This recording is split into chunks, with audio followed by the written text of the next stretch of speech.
The Sahara was not always a desert. This is not a geological footnote or a minor qualification to the standard picture of North Africa. It is one of the more significant facts about the recent history of the Earth and the civilization that existed within the Green Sahara, the communities that hunted and fished and painted and farmed across a landscape that is now one of the most hostile environments on the planet, is one of the least known chapters in the long story of human prehistory. At its most fertile, between approximately 11,000 and 5,000 years ago, the Sahara received enough rainfall to support permanent lakes, extensive river systems, dense grassland, and scattered woodland across most of its enormous area. The lake beds that are now dry depressions in the sand, the river channels that now cross bare rock as dry valleys, the cave walls that now face empty desert, all of these preserve the evidence of a world that was genuinely different from the world that replaced it. Pollen sequences from the lake sediments document the vegetation. Fish bones and hippopotamus remains from sites now hundreds of kilometers from any water document the fauna. And the paintings, thousands of them, covering the sandstone walls of the Saharan massifs in a tradition of rock art that spans several thousand years, document the people themselves, their animals, their rituals, their daily lives. The transformation from the Green Sahara to the modern desert was not gradual in a way that would have been imperceptible to the people who lived through it. It was relatively rapid, at least in geological terms, and concentrated enough in time that it constituted a genuine environmental crisis for the communities who had built their lives around the resources of the green landscape. Understanding what happened to those communities as their world dried out, where they went and what they took with them, is one of the more productive questions in the archaeology of the ancient world. Tonight we cross the Sahara before it was a desert. We follow the lakes and rivers of the Green Sahara to the communities that lived beside them. We look at the paintings they left on the rock walls, the bones they left in the lake sediments, and the ruins they left in the sand. And we ask what the Green Sahara was, who lived there, and where they went when the rains stopped coming. The name Green Sahara is evocative but not quite accurate as a description of the ancient landscape. The vegetation of the African humid period was not uniformly lush, and the specific character of the landscape varied considerably across the vast area affected by the increased monsoon rainfall. In the better-watered areas around the major lakes and along the wadi margins, the vegetation was genuinely dense, with gallery forest along the permanent watercourses and woodland on the better-watered slopes of the massifs. In the drier areas between the water sources, the vegetation was more like the savanna that characterizes the southern edge of the modern Sahara, grassland with scattered trees, productive but not lush. The Green Sahara was a landscape of contrasts, productive overall but organized around its water sources in ways that concentrated both wildlife and people at specific points in the terrain. The standard picture of the Sahara as a permanently arid wasteland is a product of the relatively recent past, and it misrepresents the environmental history of the region in ways that have consequences for how we understand the human history of Africa. The Sahara covers roughly 9 million square kilometers of northern Africa, making it among the largest hot deserts in the world. In its modern form, most of this area receives less than 25 millimeters of rainfall per year, insufficient to support permanent vegetation or permanent human habitation without technological assistance. The contrast between the modern Sahara and the ancient Green Sahara is most immediately apparent in the rock art, where the animals depicted, the hippo, the crocodile, the giraffe, the elephant, are species that now live exclusively south of the Sahara. The presence of these species in the ancient landscape, documented in the paintings made by the people who lived among them, is the most vivid evidence available for the transformation of the environment, more immediately compelling than any paleoclimatic data because it was made by human beings who saw these animals in this landscape with their own eyes. The landscape is dominated by sand seas, called ergs, by vast plains of bare rock, called regs, and by the sandstone and granite massifs that rise above the surrounding plains and that have preserved, in their overhangs and caves and sheltered rock faces, the painted record of the world that preceded the desert. But the Sahara's current aridity is a relatively recent condition. The geological record shows that the region has alternated between wet and dry phases over the past several 100,000 years, driven primarily by changes in the Earth's orbital parameters that affect the amount and the seasonal distribution of solar radiation reaching the northern hemisphere. During the wet phases, known as African humid periods or Green Sahara events, the African monsoon penetrated much further north than it does today, bringing rainfall to areas that are now hyper-arid. During the dry phases, including the current one, the monsoon retreats southward and the Sahara reverts to desert conditions. The most recent Green Sahara period, sometimes called the African humid period, began around 11,000 years ago as the climate warmed at the end of the last ice age, and ended around 5,000 years ago as the monsoon retreated and aridity returned. During this period, the landscape of the Sahara was transformed in ways that made it habitable and productive for human communities across its enormous extent. Lake Megachad, which at its maximum was very large, potentially comparable in area to some of the largest modern lakes, occupied the basin that is now the shrinking Lake Chad. The Fezzan region of southern Libya contained an extensive lake system. The Tibesti and Hoggar massifs supported woodland and grassland communities of animals that have long since retreated to the sub-Saharan zone. Understanding the Green Sahara is therefore not simply an exercise in paleoclimatology. It is the necessary background to the human history of northern Africa during one of the most significant periods of prehistoric cultural development, a period when the communities of the Sahara were building the foundations of the civilizations that would eventually emerge in the Nile Valley and across the Sahel. The specific timing of the African humid period has implications for its relationship to other major developments in the prehistoric world. The period of maximum Green Sahara conditions, from roughly 10,000 to 6,000 years ago, overlaps with the period during which farming and herding were spreading westward and southward from their origins in the Near East, and the productive landscape of the Green Sahara would have been both a route for the spread of these new subsistence practices and a context in which they could be adopted and adapted by the communities already living in the region. The landscape of the Green Sahara was organized around its water sources, and the distribution of human communities across the region followed the distribution of those sources with a logic that is still visible in the archaeological record. The major lakes of the Green Sahara were not simply isolated bodies of water.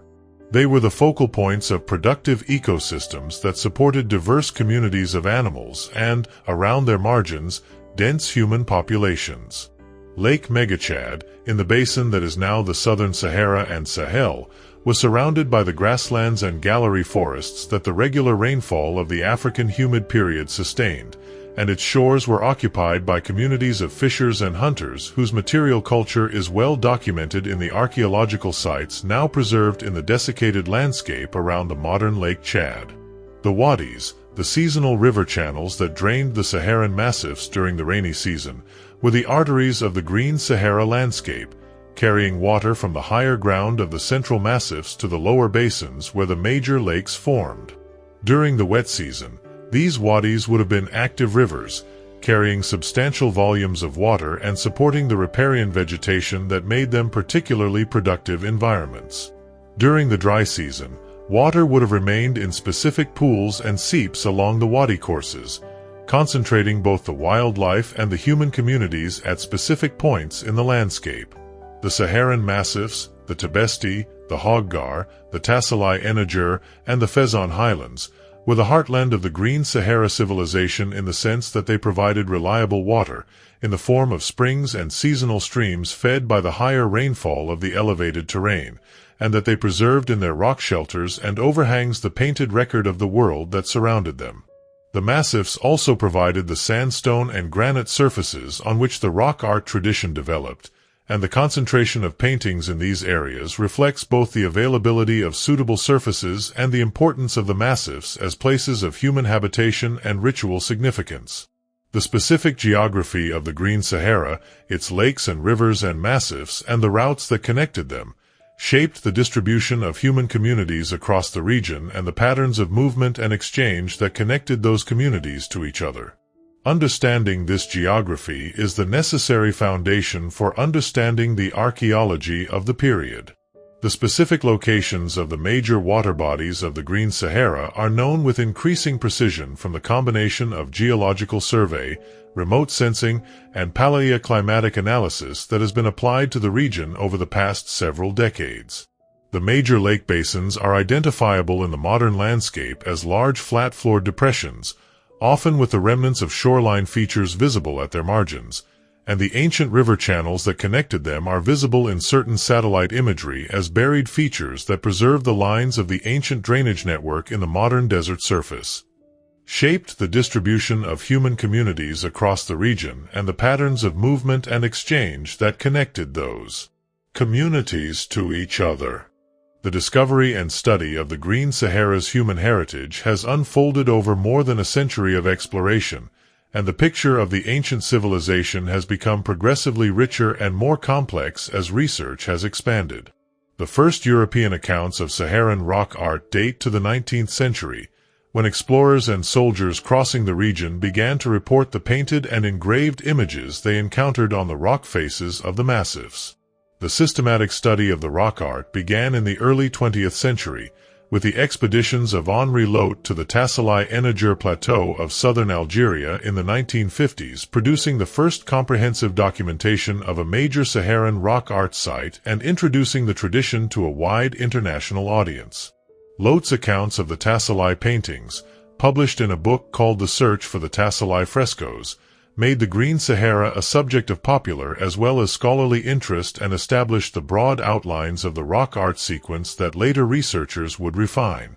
The archaeological investigation of the Green Sahara has been complicated by the extreme conditions of the modern landscape, which makes fieldwork physically demanding and logistically challenging, and by the political instability that has affected several of the countries where the major sites are located. The Tassalai-Enajur is in southern Algeria.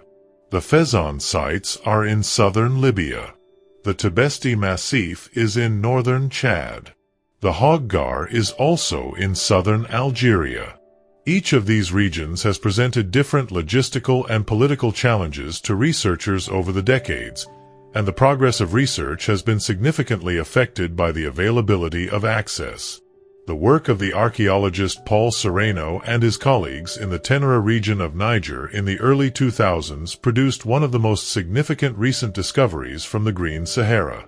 The site of Gabero, located in a remote area of the southern Sahara, turned out to be the largest known Neolithic cemetery in Africa, containing the burials of more than 200 individuals deposited over a period of roughly 1,000 years. The burials were made in and around the shores of a lake that existed during the Green Sahara period and that dried out when the climate became more arid, preserving the cemetery in a waterless landscape that had maintained the site essentially undisturbed until the research team stumbled upon it. The Gabero discovery transformed the understanding of the demographic and social character of the Green Sahara communities, providing a large sample of skeletal remains that allowed detailed analysis of diet, health, movement patterns, and social organization in ways that scattered surface finds could not. The results of this analysis painted a picture of a community that was healthy, well-nourished, and socially complex in ways that challenged earlier assumptions about the simplicity of prehistoric Saharan communities. The specific archaeological context of Gabero, a cemetery located at the margins of a lake that dried out when the climate changed, is one that preserves the evidence with unusual completeness. The desiccation of the lake and the covering of the site by desert sand created conditions of preservation that are in some ways more favorable than those in many other archaeological contexts, preventing the biological decomposition and the disturbance by later human activity that would have damaged the site in a wetter or more densely inhabited environment. Providing a large sample of skeletal remains that allowed detailed analysis of diet, health, movement patterns, and social organization, in ways that scattered surface finds could not. The rock art of the Green Sahara is the most visible and the most discussed legacy of the ancient civilization, and it provides the richest single source of evidence for the cultural life of the communities who produced it. The tradition of painting and engraving on rock surfaces across the Sahara spans roughly 10,000 years, From the earliest images dating to the beginning of the African humid period to the latest, produced as the desert was already established, showing the camel and other indicators of the arid conditions that had replaced the green landscape. The specific pigments used in the Saharan rock paintings, ochres of various colors, white mineral pigments, and black manganese and charcoal, have in some cases been directly dated by applying radiocarbon methods to organic binders mixed with the pigment, providing absolute dates for specific painting events that allow the chronological sequence of the tradition to be refined beyond what stylistic analysis alone can achieve. The direct dating of the paintings is technically challenging and has been applied to only a small fraction of the total corpus, but the results obtained so far are broadly consistent with the chronological sequence derived from stylistic analysis. From the earliest images dating to the beginning of the African humid period to the latest, produced as the desert was already established, showing the camel and other indicators of the arid conditions that had replaced the green landscape. Within this long tradition, researchers have identified several distinct stylistic phases, each associated with a different period of the Green Sahara's history and each reflecting the specific cultural preoccupations and the specific animal communities of its time. The earliest phase of the tradition, sometimes called the bubulus period or the large wild fauna period, is dominated by images of large wild animals, including the giant buffalo Pelarovis antiquus, the hippo, the giraffe, the elephant, and various species of antelope. These images, many of them very large and executed with considerable naturalistic skill, speak to a community of hunters for whom the large fauna of the Green Sahara landscape were the dominant concern, and they document the presence of animals in the Sahara that are now confined to the sub-Saharan zone or are extinct. The pastoral or cattle period, which follows the wild fauna phase and corresponds to the period from roughly 7,000 to 5,000 years ago, shows a dramatic shift in the subject matter of the art. Cattle appear in great numbers, often in elaborate compositions that show herds being managed by human figures, and the cattle themselves are rendered with a care and a specificity that speaks to communities for whom the management of these animals was central to economic and social life. The introduction of cattle herding to the Sahara, from the northeastern African livestock traditions, transformed the Green Sahara communities from hunter-gatherers into pastoralists during this period, and the rock art documents this transformation in direct and vivid terms. The paintings of the Tassili Eniger Plateau in particular are among the most impressive examples of prehistoric art anywhere in the world. The round head figures, a distinctive style found primarily in the Tassili, show human forms with large, featureless circular heads that have been interpreted as masks, as supernatural beings, or as representations of a specific ritual tradition whose specific character is not recoverable from the visual evidence alone.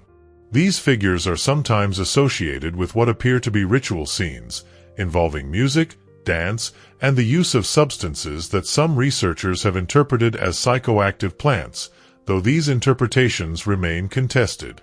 The daily life of the Green Sahara communities was shaped by the specific ecological conditions of the African humid period and by the specific technologies and social forms that those conditions made possible. The earliest inhabitants of the Green Sahara were hunter-gatherers, communities that exploited the wild fauna and flora of the newly green landscape using the mobile, flexible subsistence strategies of the period. The lake margins and riverbanks of the Green Sahara provided fish, waterfowl, hippopotamus, and aquatic plant foods that supplemented the terrestrial game of the surrounding grasslands, and the communities that settled around the major lakes were able to maintain relatively dense and relatively stable populations by exploiting the productivity of these aquatic environments. The transition from a purely hunter-gatherer economy to one that incorporated herding was not a single event but a process that occurred at different times in different parts of the Green Sahara. The earliest evidence for cattle in the Sahara, from sites in northern Africa,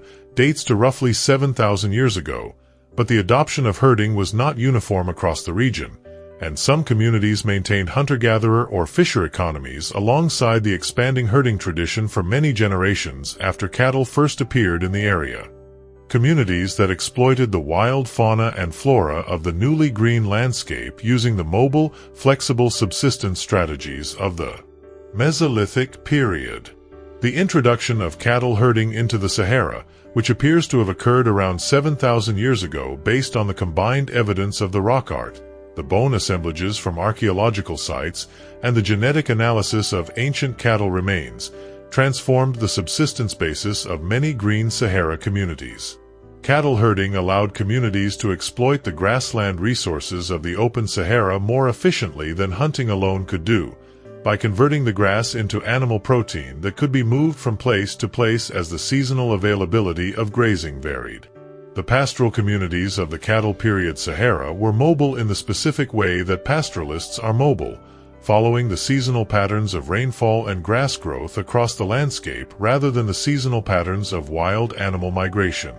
The fishing communities of the Green Sahara lakes deserve particular attention, because the scale and the sophistication of their fishing technology and their economic dependence on fish as a primary food source is one of the more distinctive features of the ancient Saharan civilization. The site of Gabbero, with its bone harpoon points and its fish remains, documents a community that was investing significant technological effort in the exploitation of aquatic resources, and the density of the population that this exploitation supported is evident in the size of the cemetery that the Gabbero research team documented. The material culture of the Green Sahara communities, beyond the fishing technology and the rock art, included pottery that was among the earliest produced anywhere in Africa, ground stone tools for the processing of wild grains and other plant foods, and personal ornaments of shell and bone that speak to a social life in which the display of identity through material culture was important. The pottery tradition of the Green Sahara is particularly significant,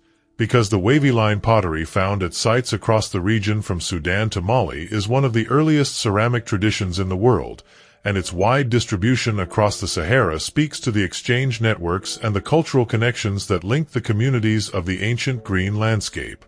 The social organization of the Green Sahara communities is documented in the archaeological evidence in ways that reveal communities considerably more complex than simple bands of hunters and gatherers. The Gabbero Cemetery provides the most detailed evidence for social organization in the Green Sahara. The burials at the site show considerable variation in the elaborateness of the funerary treatment, from simple inhumations with no associated objects to more elaborate arrangements that include deliberate positioning of the body, the placement of specific objects as grave goods, and in some cases the arrangement of multiple individuals in ways that suggest shared burial or simultaneous death. The isotopic evidence for geographic mobility in the Gabbero population is one of the more interesting findings of the bioarchaeological analysis.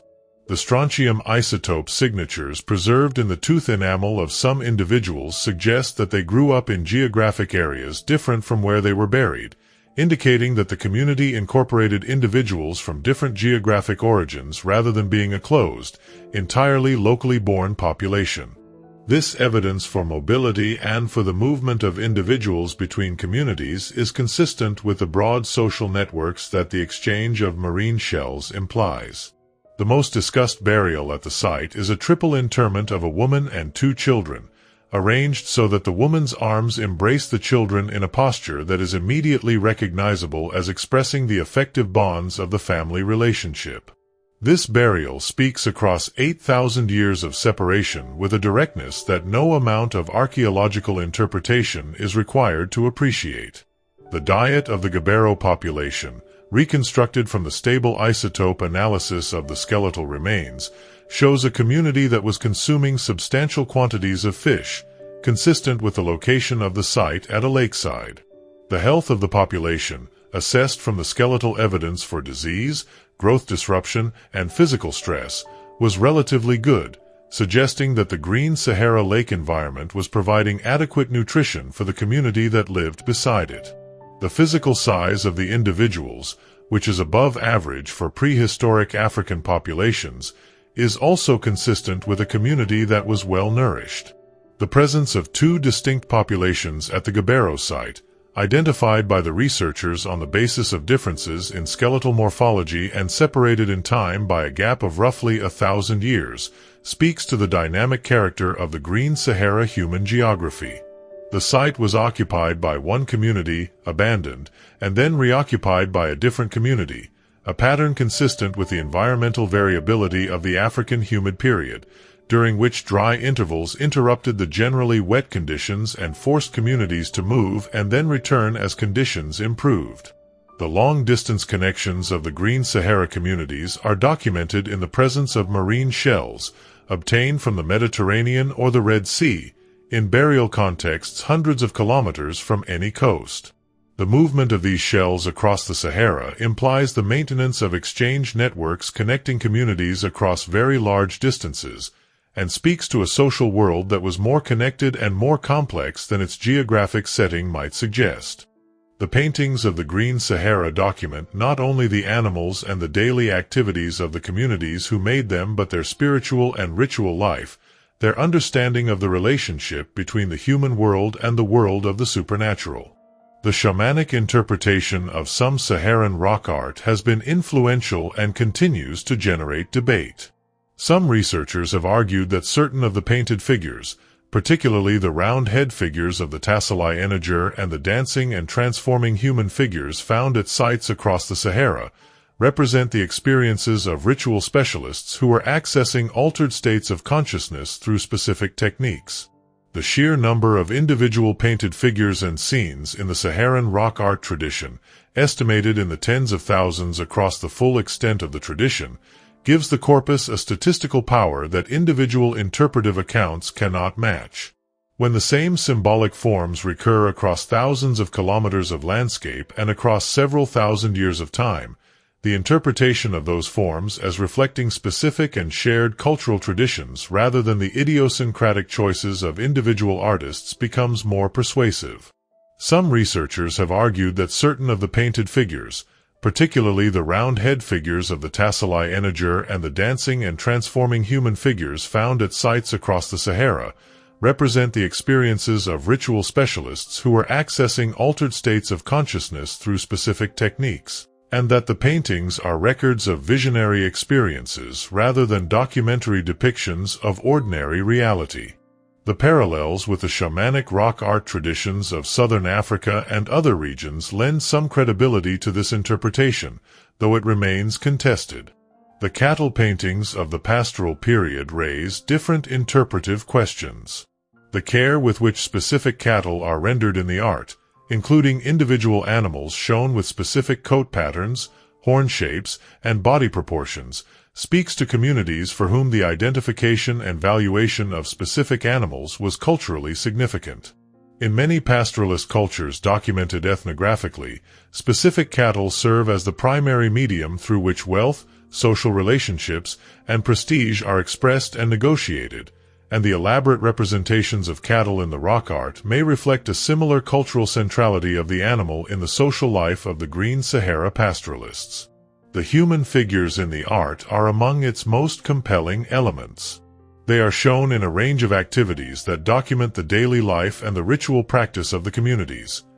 Hunting, herding, dancing, swimming, processing food, and engaging in interactions with both other humans and with animals that carry suggestions of symbolic or ritual significance. The variety of clothing, body decoration, and headdress shown on the human figures speaks to communities that invested in the visual expression of identity and status through personal appearance, and the specific forms of these expressions vary across the different regions of the Sahara in ways that reflect the regional cultural differences of the Green Sahara communities. The animals that appear in the art, both the wild fauna of the early period and the domestic cattle of the pastoral period, were not simply food sources for the communities that painted them. They were part of a symbolic world in which specific animals carried specific meanings, and the frequency and the care with which they were painted speaks to their importance in the mental and spiritual landscape of the people who chose to represent them on the enduring surfaces of the rock.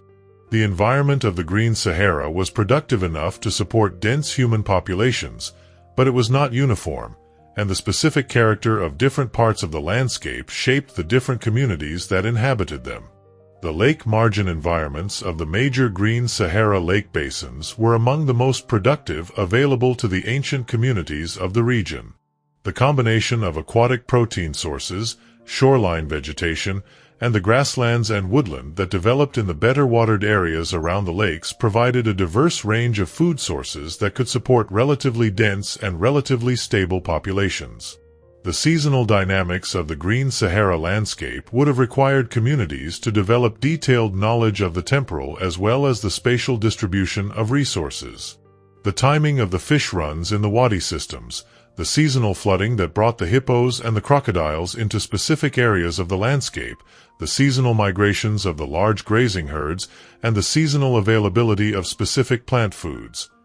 All of this required a knowledge of the landscape that was organized in time as well as in space, and that was maintained across generations through the oral traditions and the behavioral practices of the community. The communities that settled at major lakes like Megachad and the Fezon Lakes were able to maintain their lake-focused way of life for many generations, and the size of the cemeteries they left behind speaks to the demographic consequence of this productivity. The open grasslands of the Central Sahara, away from the major lake basins, supported a different kind of human community. The herds of wild antelope, gazelle, buffalo, and other grazers that the grasslands sustained were the primary food source for the hunter-gatherer communities of the early Green Sahara period, and the pattern of human occupation in these areas was probably more mobile than the lake margin communities, following the seasonal movements of the herds and the seasonal availability of surface water. The rock art of the massifs documents this mobile hunting way of life in detail, and the specific species represented in the early hunting paintings provide a record of the fauna of the Green Sahara grasslands that is not available from any other source. The massifs themselves, the elevated sandstone and granite plateaus that rise above the surrounding plains, were specific ecological zones within the Green Sahara landscape. Their higher elevations received more rainfall than the surrounding lowlands, and their rock overhangs and caves provided shelter from both the heat and the occasional cold of the Saharan climate. The concentration of human activity in the massifs is reflected in the concentration of rock art on their surfaces, and the specific character of the art in different massifs reflects the specific cultural traditions of the communities that use them as their primary habitation zones. The river systems of the Green Sahara connected the different ecological zones of the landscape in ways that structured the movement and the social networks of the human communities. The seasonal flooding of the wadis brought water and fish to areas that were otherwise dry during the interflood periods, and the communities that exploited these seasonal resources would have moved in patterns determined by the timing and the intensity of the seasonal floods rather than by the continuous availability of resources. The connection between the Green Sahara communities and the emergence of Egyptian civilization is one of the most discussed and most contested questions in the archaeology of northeastern Africa. The Nile Valley, where Egyptian civilization emerged around 5,000 years ago, lies at the eastern edge of the territory that was affected by the African humid period. During the Green Sahara period, the Saharan communities to the west of the Nile were productive and relatively dense, and the evidence for exchange and contact between the Saharan and Nile Valley communities during the period of the African humid period is documented in the movement of specific material culture across the region. The specific cultural elements that the Green Sahara communities may have contributed to the foundations of Egyptian civilization have been a subject of considerable research and sometimes considerable speculation. The cattle symbolism that is so prominent in the rock art of the Green Sahara pastoral communities is one proposed area of contribution. The astronomical alignments at Nabta Playa are another, and the more general cultural traditions of the communities who moved from the Sahara toward the Nile as the desert returned may have included elements that shaped the early development of Egyptian religious and social organization in ways that the evidence does not yet allow to be specified with confidence. Lies at the eastern edge of the territory that was affected by the African humid period. The connection between the two areas, and the question of what the Green Sahara communities contributed to the cultural and demographic foundations of Egyptian civilization, has been a subject of research and debate for several decades. The cattle symbolism that is so prominent in the rock art of the Green Sahara pastoral communities has been proposed as a possible source for the cattle symbolism that plays a prominent role in the religious iconography of ancient Egypt, where the cow goddess Hathor and the bull imagery associated with pharaonic power were among the most important symbolic elements of the religious tradition. The specific connection between Saharan cattle art and Egyptian cattle symbolism cannot be demonstrated directly from the available evidence, but the cultural continuity between the Green Sahara pastoralists and the communities of the Upper Nile Valley is increasingly supported by the archaeological evidence. The late prehistoric site of Nabta Playa in the Egyptian Western Desert is one of the most important pieces of evidence for the connection between the Green Sahara communities and the emergence of Egyptian civilization. Nabta Playa was a seasonal lake site occupied during the African humid period by communities whose material culture shows connections to both the Saharan and the Nile Valley traditions, and the site preserves evidence for ritual practices, including cattle burials and a stone circle with astronomical alignments, that connect the Green Sahara communities to the religious and cosmological traditions that would eventually develop into the formal religion of ancient Egypt. The genetic evidence for the population history of northeastern Africa during the period of the African humid period is beginning to address the demographic dimensions of the Green Sahara to Nile connection. Ancient DNA analysis of skeletal remains from sites across the region is showing patterns of population movement and mixing that are consistent with the movement of Saharan communities toward the Nile Valley as the desert returned, contributing to the genetic and cultural foundations of the populations among whom Egyptian civilization would develop. The social complexity of the Green Sahara communities increased over the course of the African humid period, and the evidence for this increasing complexity is visible in both the archaeological and the rock art records. The earliest communities of the Green Sahara, associated with the hunting of large wild fauna in the period immediately following the establishment of the wet conditions, show the relatively simple social organization typical of mobile hunter-gatherer bands. The transition from hunter-gatherer to pastoralist organization within the Green Sahara communities was not simply a change in subsistence technology. It was a change in the fundamental logic of the social and economic system.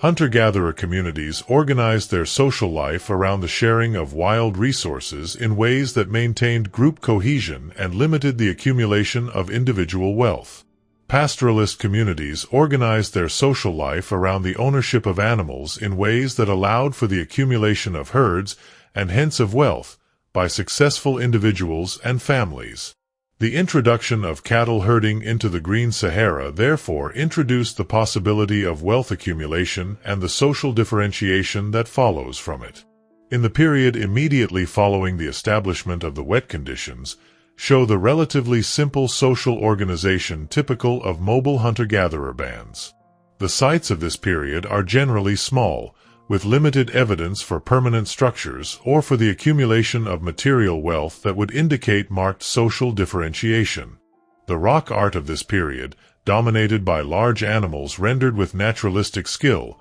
reflects a cultural world oriented primarily toward the management of the human relationship to the wild fauna of the landscape. The emergence of pastoral communities, beginning around 7,000 years ago, introduced new forms of social organization based on the ownership and management of cattle herds. In pastoralist societies documented ethnographically, cattle ownership is typically the primary basis of wealth and social status, and the social differentiation between rich and poor herders can be substantial. The elaborateness of the cattle paintings in the Saharan rock art, with their careful rendering of individual animals and their depictions of herd management activities, is consistent with a social world in which the ownership and display of specific cattle was culturally and socially significant. The burial evidence from Gabbero and from other Green Sahara cemetery sites documents increasing social differentiation over the course of the African humid period.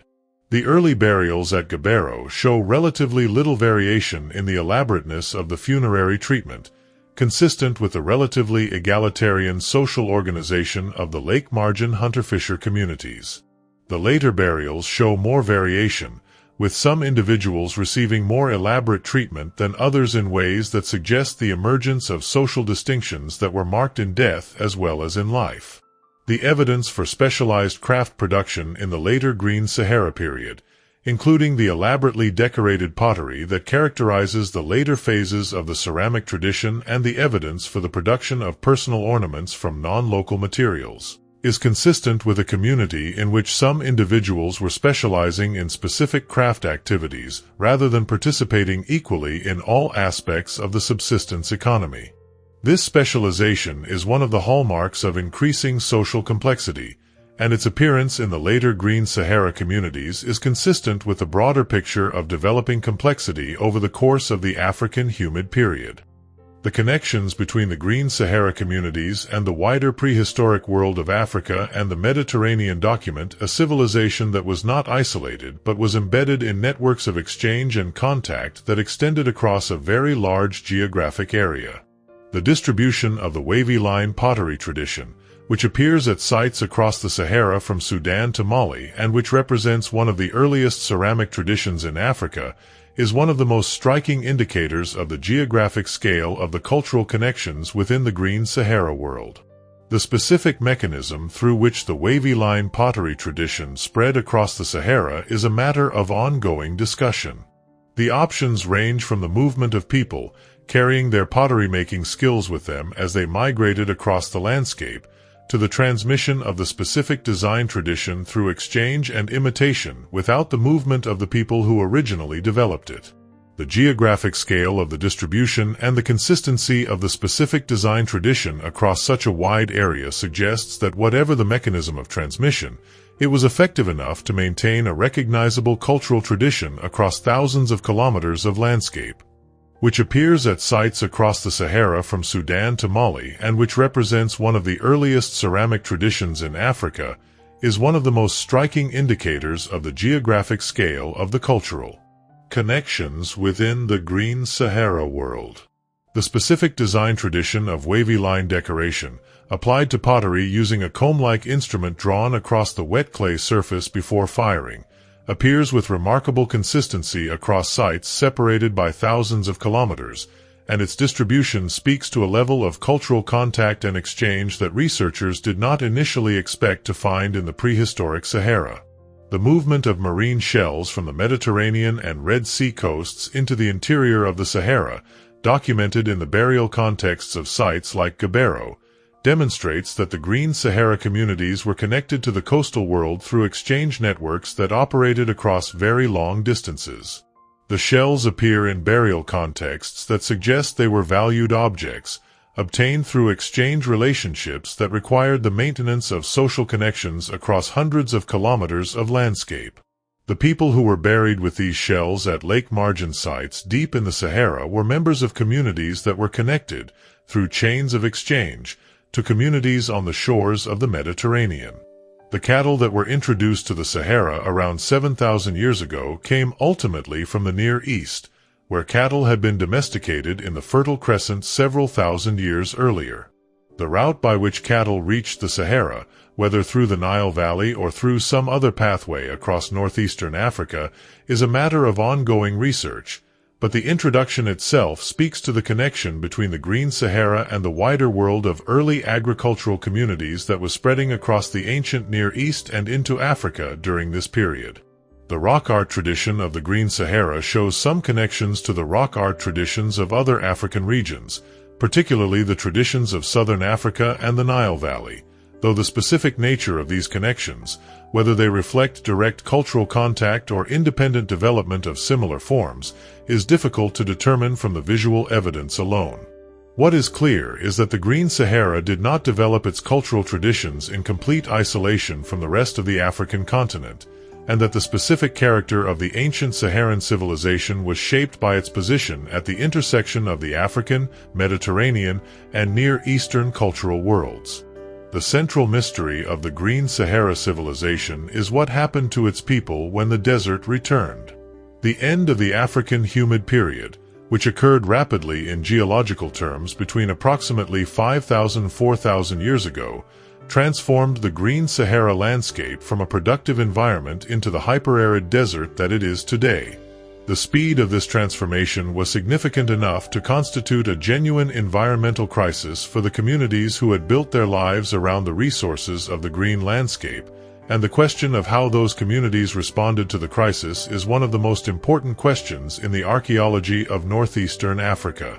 The rate of environmental change during the end of the African humid period varied across different parts of the Sahara. The southern margins of the Green Sahara, where the modern Sahel zone begins, experienced a more gradual transition than the northern and central areas, because the southern areas retained some monsoon rainfall even as the monsoon retreated. The northern and central areas, which had been wet entirely because of the extended monsoon circulation, became dry much more rapidly as the monsoon retreated southward. This geographic variation in the rate of desiccation would have given communities in different parts of the landscape different timelines for the transformation of their home territories,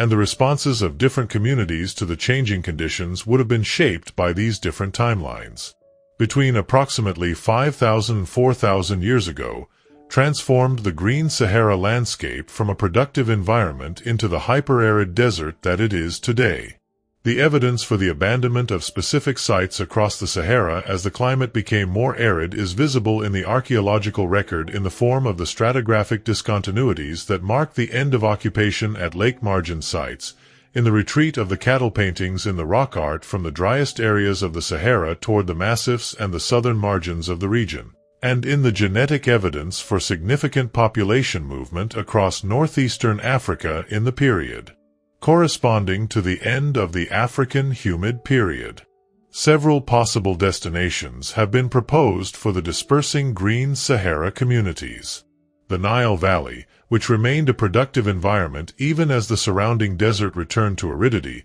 was an obvious refuge for communities displaced from the Western Sahara, and the evidence for population increase in the Nile Valley in the period corresponding to the end of the African humid period is consistent with the arrival of significant numbers of people from the west. The sub-Saharan Sahel zone, which retained its rainfall even as the Sahara dried out, was another possible destination, and the communities of the Sahel in the later prehistoric period show cultural connections to the Green Sahara traditions that are consistent with this hypothesis. The specific contribution of the dispersing Green Sahara communities to the cultural and demographic foundations of Egyptian civilization is a hypothesis that has significant archaeological and genetic support. The evidence for ritual practices at Nabta Playa in the Egyptian Western Desert, including cattle burials and the stone circle with astronomical alignments, connects the Green Sahara pastoralists to the religious and cosmological traditions of the communities among whom Egyptian civilization developed.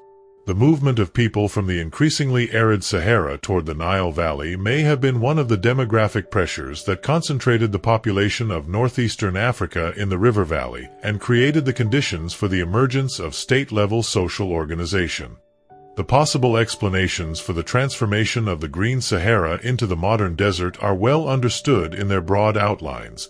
and the evidence from the paleoclimatic record provides a clear account of the mechanisms involved. The African humid period was driven primarily by changes in the Earth's orbital parameters, specifically the precession of the Earth's axis, which affects the timing and intensity of the seasons. The relationship between the orbital forcing and the specific climate of the Green Sahara period involved several feedback mechanisms that amplified the direct effect of the orbital changes. The increased vegetation cover that developed as rainfall increased reduced the reflectivity of the land surface, causing more solar energy to be absorbed and the land to heat more, which in turn strengthened the monsoon circulation. The increased moisture evaporated by the vegetation was returned to the atmosphere as water vapor, further enhancing the rainfall. These feedback mechanisms meant that the Green Sahara was wetter than the orbital forcing alone would have predicted, and that the end of the Green Sahara period was also more abrupt than the gradual change in orbital parameters would have produced without the feedbacks working in the opposite direction. Specifically the precession of the Earth's axis, which affects the timing and intensity of the seasons. In the early Holocene period, the northern hemisphere summer occurred when the Earth was closer to the Sun in its slightly elliptical orbit, making the northern summer warmer and stronger than it is today. This stronger northern summer heating intensified the land-sea temperature contrast that drives the African monsoon, pulling the monsoon circulation further north than it reaches today and delivering rainfall to the Sahara that the current orbital configuration does not allow. As the Earth's orbital parameters changed over the course of the Holocene, the intensity of the northern summer gradually declined, weakening the monsoon circulation and reducing the rainfall that reached the Sahara. The retreat of the monsoon was not perfectly gradual. The evidence from the paleoclimatic record shows that the end of the African humid period was characterized by a series of abrupt dry events, each associated with a rapid reduction in rainfall, interspersed with periods of relative stability. The communities of the Green Sahara experienced this end not as a smooth decline but as a series of increasingly severe droughts, each one further stressing the resources of the landscape and pushing the communities closer to the threshold beyond which continued habitation became impossible. The albedo feedback mechanism, by which the initial reduction in rainfall caused the loss of vegetation cover, which reduced the moisture that the vegetation had been returning to the atmosphere through evapotranspiration, which further reduced rainfall, which caused further loss of vegetation, was part of what made the end of the African humid period so rapid compared with its beginning. The progressive desiccation of the landscape accelerated as the vegetation was lost, and the communities who tried to maintain their traditional ways of life in the increasingly arid conditions found that the resources they depended on were retreating faster than they could follow. The specific experience of this transformation, for the communities who lived through it, was the experience of watching the landscape they knew progressively disappear. The lakes that had been permanent shrank to seasonal pools and then dried out entirely. The rivers that had flowed perennially became seasonal and then disappeared. The grasslands that had supported the herds retreated southward, and the communities that followed them were moving away from their ancestral territories, away from the places that held the rock paintings and the cemeteries and the specific accumulated knowledge of a landscape that was becoming uninhabitable. The comparison between the Green Sahara and other cases of environmental change and human adaptation places the ancient Saharan civilization within a broader pattern of human response to the loss of productive landscapes. The drowning of Doggerland in the North Sea, which we discussed in the previous documentary in this series, offers an instructive comparison. In both cases, a productive landscape that had supported substantial human populations was transformed by environmental change into something that could no longer support those populations, and the communities that had built their lives around the resources of the transformed landscape were forced to relocate and adapt. The pace of the transformation is one of the more important differences between the Doggerland and Green Sahara cases. The flooding of Doggerland, while gradual by modern standards, produced visible changes within human lifetimes and may have included catastrophic local flooding events associated with the Storega tsunami. The desiccation of the Green Sahara was even more gradual in its overall trajectory, though it included abrupt drought episodes, and the communities who experienced it had more time to adjust their practices and their expectations to the changing conditions. Offers an instructive comparison. The specific mechanisms of transformation were different, water rising in the case of Doggerland and water retreating in the case of the Sahara, but the human experience of losing a homeland to environmental change was analogous. The differences are also illuminating. The communities of Doggerland had no way of knowing that the land they were losing would be replaced by permanent sea, and no model in their cultural traditions that prepared them for the specific kind of loss they were experiencing. The communities of the Green Sahara, watching their landscape dry out over multiple generations, had the experience of their grandparents' world, which had already been somewhat drier than the world of their great-grandparents, as a partial guide to what was happening. The trend was in a single direction, and communities that maintained oral traditions about the previous landscape would have had some framework for understanding what was occurring. The ancestral Puebloan communities of the American Southwest, who abandoned the Colorado Plateau during a severe drought in the 13th century CE, provide another comparison case. Like the Green Sahara communities, the ancestral Puebloans were forced to abandon productive landscapes they had inhabited for many generations by a combination of drought and environmental degradation, and the communities that dispersed from the abandoned sites contributed to the formation of the later Pueblo communities of the Rio Grande and other areas, carrying their cultural traditions with them into new geographic contexts. The lesson that these comparison cases suggest is not that environmental change inevitably destroys the communities it affects, but that it forces those communities to transform themselves in ways that preserve some elements of their previous identity while abandoning others. The Green Sahara communities that dispersed as the desert returned did not vanish. They became the ancestors of the communities that went on to participate in the development of Egyptian civilization and the other complex societies of northeastern Africa and the Sahel. What makes the Green Sahara different from other lost civilizations is the specific combination of the scale of the landscape, the richness of the cultural record it left behind, and the completeness of the transformation that ended it. The Sahara is enormous. The territory that was affected by the African humid period covers an area larger than the continental United States, and the communities that inhabited this territory across the course of the African humid period constitute a chapter of human prehistory that is comparable in geographic scale to any other chapter in the story of the ancient world.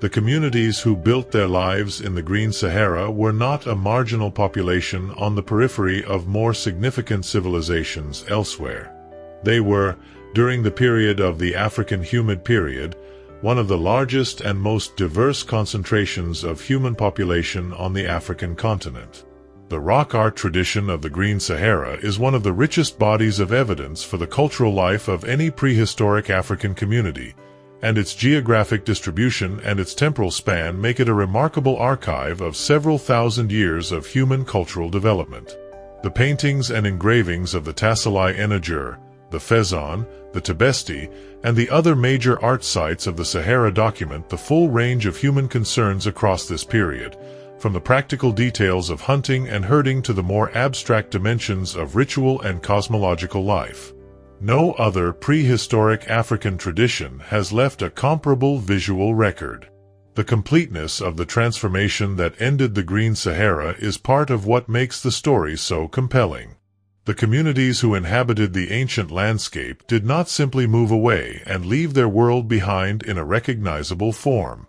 They moved away and left their world to be covered by sand, preserved in a condition of suspended animation beneath the desert, still containing the paintings they had made on the rock walls and the bones they had deposited in the lake sediments and the artifacts they had used in their daily lives. The desert that replaced their world was also, in a sense, the medium that preserved their world, preventing the biological decomposition and the human disturbance that would have destroyed much of the evidence in a more accessible environment. The Green Sahara civilization was large, culturally rich, and completely buried by the environmental transformation that ended it. These three facts together give it a character that no other lost civilization possesses in the same combination, and they make the ongoing recovery of its evidence one of the more significant enterprises in the archaeology of the ancient world. The specific combination of scale, cultural richness, and complete transformation that characterizes the Green Sahara gives it a distinctive place among the lost civilizations of the ancient world.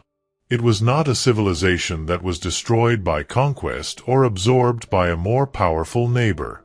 It was a civilization that was gradually rendered impossible by the change in the climate that had made it possible in the first place. The landscape that sustained it withdrew, and the civilization withdrew with it, leaving behind the paintings on the rock walls and the bones in the ground as the only testimony to what had been there. The pressures that built within the Green Sahara communities as the climate became more arid are visible in the archaeological record in ways that speak to communities under genuine stress. The evidence for increasing conflict in the later phases of the African humid period, as resources became scarcer and the competition for them intensified, appears in the skeletal record of several sites. Individuals with healed and unhealed injuries consistent with interpersonal violence appear in the burial populations of the later sites, and the frequency of these injuries is higher in the later phases of the tradition than in the earlier ones, consistent with a pattern of increasing conflict as the resources of the landscape contracted. The abandonment of specific sites, visible in the archaeological record as stratigraphic discontinuities that mark the end of occupation, becomes more frequent in the later phases of the African humid period as specific areas became too dry to support human habitation.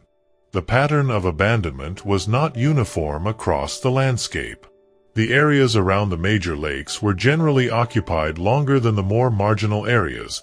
as the lakes provided a buffer against the increasing aridity of the surrounding terrain. But even the lake margin communities eventually reached the point where the shrinking lakes could no longer support the populations that had grown up around them, and the final abandonment of sites like Gabero was the end of a process of progressive desiccation that had been underway for centuries. The rock art record documents the psychological response to the environmental transformation in ways that are difficult to interpret but impossible to ignore. The paintings of the later phases of the tradition show a shift in subject matter and in tone that some researchers have interpreted as reflecting the stress and the uncertainty of communities facing the loss of their landscape. The elaborate cattle compositions of the pastoral period give way to simpler, less ambitious images, and the human figures become less frequent and less detailed. The final phases of the tradition, associated with the early desert conditions, show the camel appearing for the first time, a marker of the complete transformation of the environment that had sustained the tradition across its long history.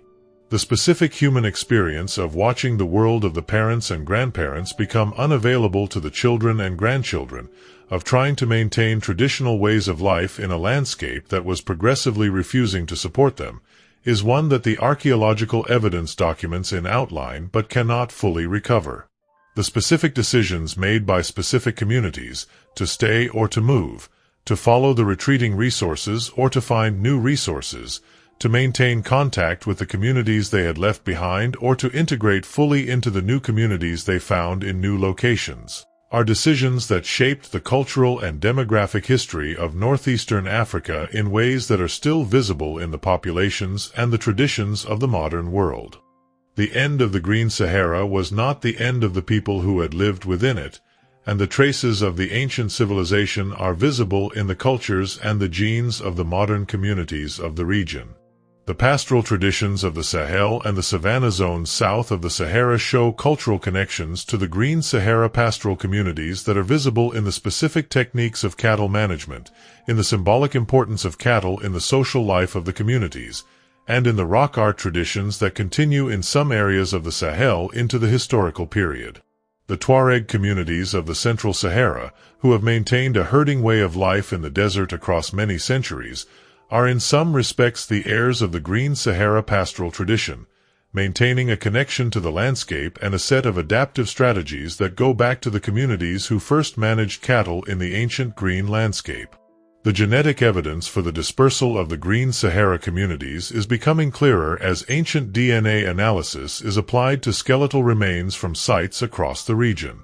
The movement of specific genetic lineages from the Sahara toward the Nile Valley in the period corresponding to the end of the African humid period is visible in the genetic record, and the contribution of these Saharan populations to the genetic heritage of the ancient Egyptians and of the modern populations of northeastern Africa is a matter of ongoing research. The results so far suggest that the dispersal of the Green Sahara communities was a demographically significant event, contributing substantially to the genetic composition of the populations that went on to build the civilizations of the ancient Nile Valley.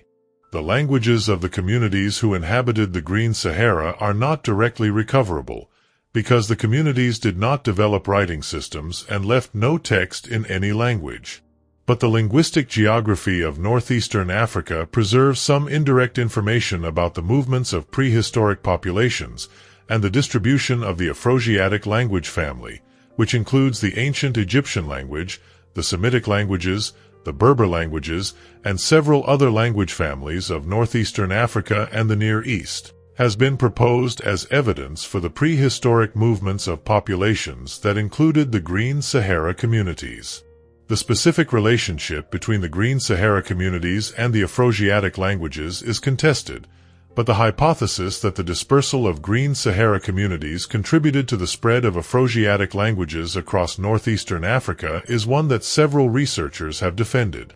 The rock art itself, the most visible legacy of the Green Sahara civilization, is a heritage that belongs to the modern communities of the countries where it is located, and the management and the protection of this heritage is a matter of ongoing concern for the governments and the communities of the Saharan countries. The paintings of the Tassalai Enajur are protected within a national park that is a UNESCO World Heritage Site, and the preservation of the painted surfaces from the effects of weathering, biological growth, and human disturbance is an ongoing conservation challenge that requires both scientific expertise and community engagement. What modern science has learned about the Green Sahara in the past 3 decades represents a genuine transformation in the understanding of the prehistoric past of Africa. The development of high-resolution paleoclimatic reconstruction methods, using the analysis of pollen sequences, lake-level indicators, and isotopic records from sediment cores across the Saharan region, has produced a detailed picture of the environmental history of the African humid period that was not available to earlier researchers. The specific timing, spatial distribution, and variability of the rainfall that sustained the Green Sahara are now understood in considerably more detail than was possible a generation ago, and this environmental knowledge provides the necessary context for the interpretation of the archaeological evidence. The systematic archaeological investigation of specific regions of the Sahara, including the work at Gabarro in Niger and the ongoing investigations in the Fezzan region of Libya, has produced the kind of contextual evidence that earlier, less systematic work could not provide. The detailed stratigraphic analysis of the Gabarro site, with its separation of the 2 distinct burial populations and its careful dating of the individual burials within each population, is an example of the kind of fine-grained analysis that modern archaeological methods make possible and that transforms the understanding of specific communities in specific places at specific times. The application of ancient DNA analysis to the skeletal remains of Green Sahara communities is the most recent and potentially the most transformative of the methodological advances in the field. The ability to extract and analyze genetic material from individuals who lived 8,000 or 9,000 years ago in the Sahara, and to compare their genetic profiles with those of ancient and modern populations from across Africa and the Near East, is providing a new dimension of evidence that complements and in some cases revises the picture derived from the material culture and the environmental record. The satellite remote sensing of the Saharan landscape has also contributed significantly to the understanding of the ancient landscape by revealing the buried river channels and lake basins that are not visible on the ground surface but that are detectable in certain wavelengths of remote sensing data. The discovery and mapping of a major ancient river system beneath the Saharan sand in eastern Libya, proposed as a possible route for the northward migration of communities from sub-Saharan Africa, is one example of how remote sensing is expanding the geographic framework within which the archaeology of the Green Sahara is being interpreted. The pace of new discovery in the Green Sahara is constrained primarily by the logistical and political challenges of working in the region rather than by any lack of evidence in the ground. The areas that have been most intensively investigated, the Tassalai Enajur in Algeria and the Fezzan in Libya, represent only a small fraction of the total area of the Green Sahara, and the areas that have received less attention, particularly in Chad, Niger, and Mali, are likely to contain evidence that would significantly expand the picture of the ancient civilization. What remains uncertain about the Green Sahara civilization encompasses some of its most fundamental dimensions. The total population of the Green Sahara at its demographic peak is one of the most basic unknowns. The evidence from the paleoclimatic record shows that the landscape was productive enough to support substantial populations across its enormous extent, but the density of human occupation in different parts of the landscape and at different times during the African humid period is not determinable from the available evidence with any precision. The sites that have been systematically investigated represent only a small fraction of the total area of the Green Sahara, and the patterns visible in the investigated areas may not be representative of the whole. The social and political organization of the Green Sahara communities at the regional scale is another area of genuine uncertainty. The evidence from individual sites speaks to the social organization of specific communities at specific locations, but the relationships between communities across the landscape, the presence or absence of regional political hierarchies, the mechanisms through which trade and exchange were organized across the very large distances of the ancient landscape, are questions that the available evidence addresses only indirectly. The specific cultural traditions of the Green Sahara communities, including their oral traditions, their cosmological beliefs, and the specific content of the ritual practices documented in the rock art, are largely inaccessible from the material evidence alone. The paintings can be described and documented, but the specific meanings they carried for the communities who made them, the stories they told and the beliefs they expressed, are not recoverable without a knowledge of the cultural tradition that produced them, and that tradition was not transmitted in any form that has survived to the present. The connection between the Green Sahara communities and the emergence of Egyptian civilization is perhaps the most significant of the unresolved questions, because of the implications it has for how we understand the origins of one of the most significant civilizations of the ancient world. The evidence for this connection is substantial but not conclusive, and the specific mechanisms through which the cultural and demographic contribution of the dispersing Green Sahara communities was incorporated into the foundations of Egyptian civilization remain a matter of ongoing research and debate. The broader question of what remains unknown about the Green Sahara is partly a question about the limits of the evidence that has survived and partly a question about the limits of the methods available for recovering and interpreting that evidence. Some of what was lost when the Green Sahara communities dispersed and their landscape dried out is genuinely irrecoverable. The oral traditions they maintained, the specific content of the beliefs they expressed in the rock art, the specific names of the places and the people and the animals that mattered to them, none of this can be recovered from the physical evidence, however carefully that evidence is analyzed. The Green Sahara changes how we think about the deep history of Africa and about the relationship between environmental change and human cultural development. The standard accounts of African prehistory have often treated the Sahara as a barrier, a vast empty space that separated the peoples and the cultures of northern Africa from those of sub-Saharan Africa, making the history of the two regions essentially separate narratives. The evidence of the Green Sahara demonstrates that this barrier did not always exist in the form we know today, and that the period of the African humid period was a time of significant human movement, exchange, and cultural development across what is now desert. The history of Africa is not two separate histories divided by an impassable barrier. It is a single history in which the specific geography of the Sahara has varied dramatically over time,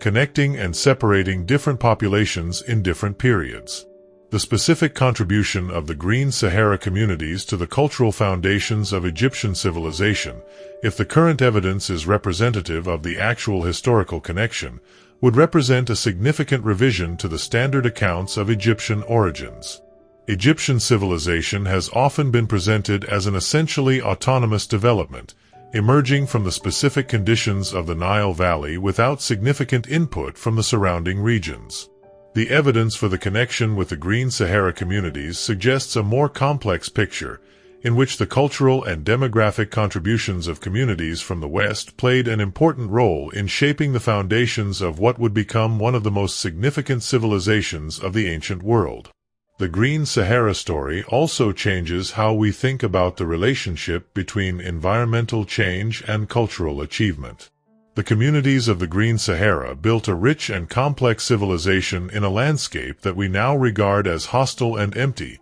demonstrating that human cultural achievement is not confined to the specific environmental contexts that the historical record has most prominently featured. The Nile Valley, Mesopotamia, the Indus Valley.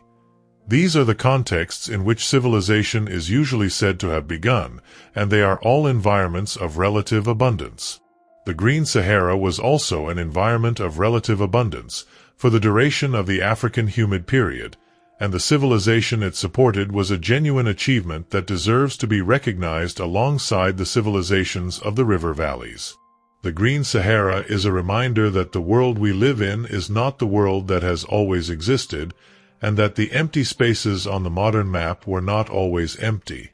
The landscape changes, the climate changes, and the human communities that live within the changing landscape change with it, sometimes disappearing into historical obscurity and sometimes contributing in unexpected ways to the civilizations that come after them.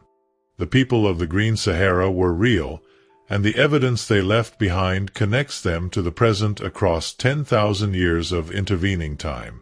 The most immediate connection is the rock art. The paintings of the Tassili Enager and the other major Saharan art sites are not merely archaeological evidence. They are images made by specific people for specific reasons, and the quality of the best examples, the care with which individual animals are rendered, the compositional intelligence of the hunting and herding scenes, the directness of the human figures in their various activities, communicates something that is not simply data.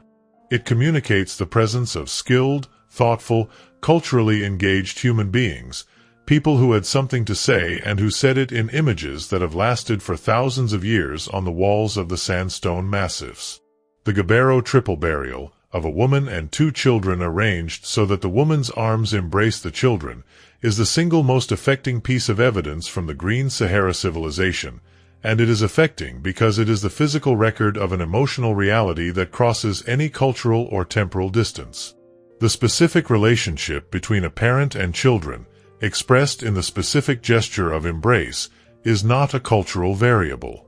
It is a human constant, and the person who arranged that burial 8,000 years ago on the shore of a lake in what is now the desert of Niger understood that relationship and chose to express it in the final arrangement of the bodies in a way that we still recognize and are still moved by. The fish bones and harpoon points in the Gabbero grave goods, the evidence of the specific technology that the community used to exploit the resources of their lake, connect the people of Gabbero to the specific environment they lived in. They were lake people, fishing people, people whose daily lives were organized around the specific resources of the specific place where they had chosen to build their community. The lake is gone now, its bed covered by desert sand, but the evidence of the lives lived beside it is still there, preserved in the sediment that the lake left behind when it dried out. The painted cattle of the Tassili Enager, rendered with the care and the specificity that speaks to people for whom cattle were the center of their economic and social world, connect the ancient Saharan communities to the modern pastoralist cultures of the Sahel and the East African plains, where the specific cultural centrality of cattle that is visible in the ancient paintings is still a living reality. The connection is not simply a comparison. It is a continuity, stretched thin across the centuries of the desert but never entirely broken. The recognition of the Green Sahara civilization as a significant chapter in the human story is still incomplete, and the persistence of the idea that the Sahara was always a barrier and always an empty space continues to distort how the prehistory of Africa is understood and taught. The work of recovering and communicating the full significance of the ancient green landscape, and of the communities who inhabited it, is work that belongs as much to the historians and the educators and the storytellers as to the archaeologists and the paleoclimatologists. The ongoing research into the Green Sahara civilization is producing new evidence at an accelerating pace, driven by new methods, new expeditions, and the increasing application of satellite and remote sensing technology to the mapping of the ancient landscape. The specific areas of the Sahara that have not yet been systematically investigated are numerous, and the potential for new discoveries is substantial. The central Saharan massifs have been the focus of rock art research for decades, but the lowland areas between them, where the major lakes and river systems of the African humid period were located, have received less systematic archaeological attention, partly because the logistical challenges of working in these areas are even greater than those of the massifs. New approaches to the investigation of these areas, using satellite imagery to identify the locations of ancient lake beds and river channels and targeting ground investigation to the most promising locations, are beginning to produce results that are expanding the geographic picture of the Green Sahara civilization. The ancient DNA research that is beginning to be applied to Green Sahara skeletal remains is likely to be among the most productive areas of future research, because it will allow the demographic history of the communities, the patterns of movement, mixing, and replacement that shaped the population of the ancient landscape, to be reconstructed in ways that the material culture evidence alone cannot achieve. The specific contribution of the Green Sahara communities to the genetic heritage of the modern populations of northeastern Africa is a question that the ancient DNA evidence will eventually answer with a specificity that current research has not yet achieved. The conservation of the rock art is an ongoing concern that is becoming more urgent as the specific threats to the painted surfaces, from weathering, biological growth, vandalism, and the increasing visitation associated with expanding tourism, accumulate. The monitoring of the condition of the paintings, the development of conservation interventions appropriate to the specific rock types and the specific environmental conditions of different sites, and the management of the tension between the scientific and cultural value of the sites and the economic value of tourism are all challenges that the heritage authorities of the Saharan countries are working to address with limited resources. The story of the Green Sahara is not finished. The evidence is still in the ground, still on the rock walls, still preserved in the sediments of the ancient lake beds. The research that will eventually recover a more complete understanding of the civilization that flourished in the ancient green landscape is still ongoing, and the picture that emerges from that research will continue to reshape the understanding of one of the more significant and less widely known chapters in the long story of human cultural achievement.